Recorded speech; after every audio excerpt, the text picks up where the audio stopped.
For example, like we've got recently a first home buyer that was about to sign off on a build quote, didn't account for the slope of the land, and it was deceiving because sometimes when you go on blocks, the weeds are over a meter high. You can't see the slope, right? So Yeah. I personally went out there because it was a referral for me, and I went down there, went to the block, and walked down to the bottom of the block, and I said, screamed out, "Can you see me?" And they're like, "No, we can't see you." I said, "I've proven your point." Yeah.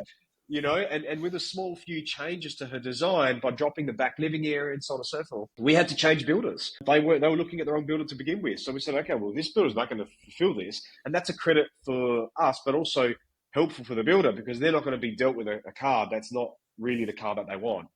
And we were able to save them 20, 25, 30 grand off this build because of not needing as much retaining wall and earthworks because of all of that.